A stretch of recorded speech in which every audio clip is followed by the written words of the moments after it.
So the other day was World Press Freedom Day, and some U.S. figures couldn't help but hop in and virtue signal about how much they believe in it. So Kamala Harris said this: "A free press is critical to democracy. On this World Press Freedom Day, we recognize the courage of journalists around the world, and we recommit ourselves to protecting and promoting a free and independent press everywhere." So Kamala said that. I believe Secretary of State Blinken said that.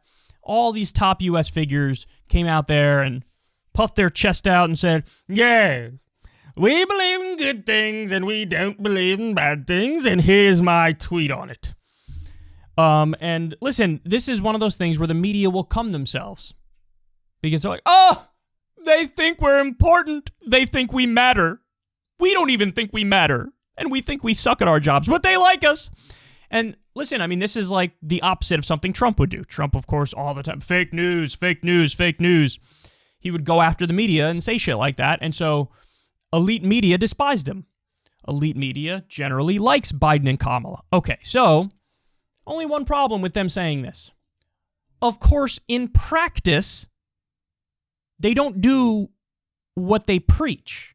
So Edward Snowden responded and said this: "You're seeking a 175-year-long prison sentence for an internationally award-winning publisher of news, despite protests from the United Nations, Amnesty International, the ACLU, the world's leading newspapers." Top U.S. officials are talking about World Press Freedom Day and protecting a free and open press. At the same time, they're throwing the book at Julian Assange because Julian Assange showed U.S. war crimes. Don't get it twisted. That's why they hate him. That's why the deep state has had a hate boner for him for so long. Because Chelsea Manning had this sensitive material where our military was murdering civilians with drones and then circling back around and killing the first responders. Chelsea Manning had a conscience and said, I need to show the American people what's being done with their money in their name. So she released it to WikiLeaks and Julian Assange released it. You want to know why? Because that's what journalism is. That's what journalism is. That's what investigative reporting is. That's what you're supposed to do. Hey, if the American people knew this is what's going on in Iraq and Afghanistan, they wouldn't be as likely to support Iraq and Afghanistan, right? And lo and behold, that was true. The longer we were there, the more the support dropped. And now Afghanistan is the most unpopular, even more unpopular than Vietnam. It's in the teens, its approval rating, the Afghanistan war.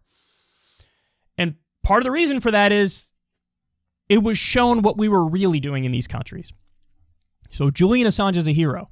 Chelsea Manning is a hero. They are classic examples of whistleblowers. WikiLeaks is what the media should be doing. All the media. And they're throwing the book at him, and then they go on Twitter and virtue signal about how much they believe in a free press. Edward Snowden, another great example. Why is Edward Snowden hiding in Russia?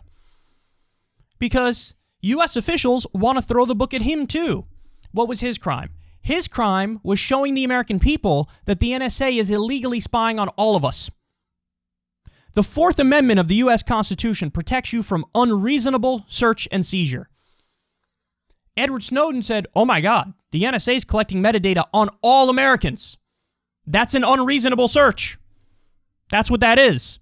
It's unconstitutional. It's against the Fourth Amendment. I can't sit with this on my conscience. I have to blow the whistle. I have to let the American people know what's going on. Did they have a warrant for all over 300 million Americans? No. But they spy on all of us.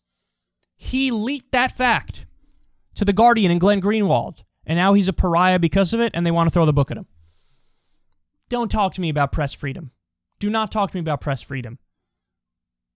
You guys simply don't support it. In fact, you know what U.S. politicians do is they leak to the media whatever stories they want them to run. And so effectively, we have state press in a way.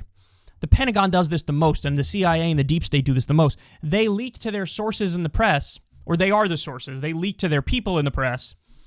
Hey, if we get out of Afghanistan, there's going to be a lot of blowback, and the Taliban's going to take over. Maybe we have another 9/11. Run that story. It's an exclusive scoop that you're getting from me, a CIA agent. and then the media runs those stories. That's what they mean by free press. A press that does our bidding. A press that does propaganda for us. That protects power. Is not adversarial towards power. It protects power. That's what they want. That's what they want. And by the way, anybody who questions the official narrative and really holds them accountable, oh my God, are they despised. I mean, great example. Every new YouTube left new media show is being destroyed by the algorithm. Why? Because we question power. CNN, MSNBC, and Fox News don't. They represent different wings of the establishment. Some represent the Democrats, some represent the Republicans, but both are wings of the establishment. They get pumped out there relentlessly.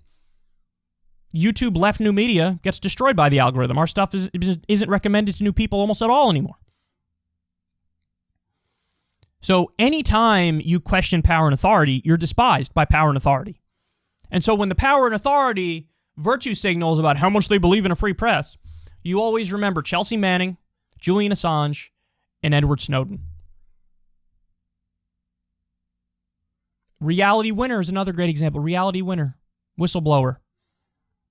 And she, of course, is being destroyed and persecuted by the U.S. government. And then whenever there's leaks that make these charlatans look good, it's hands off and nobody throws the book at them. It's only when they look bad that there's consequences. They were saying this the other day. Somebody leaked the Osama bin Laden killing and the mission before it was done, so therefore threatening the mission, but didn't matter because it made the people in power look good, and so they let it slide. See, this is the way that it works. If you protect power and authority, they will protect you. They will sing your praises. If you question them, they'll throw the book at you, and then they pretend like they're not even doing that. That's the part about it that drives me the most crazy, is the dishonesty of it.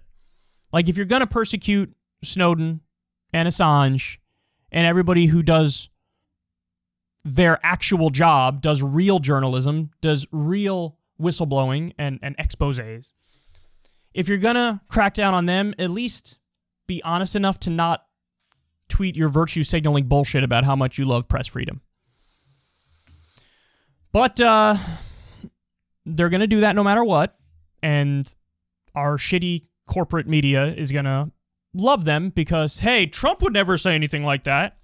Trump would be an asshole to the media and crack down on Assange.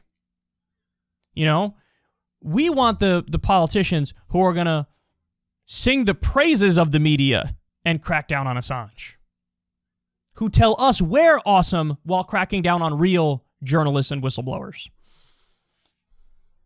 Incredibly sad, incredibly dumb, and I'm really happy that Snowden chimed in and ethered Kamala Harris.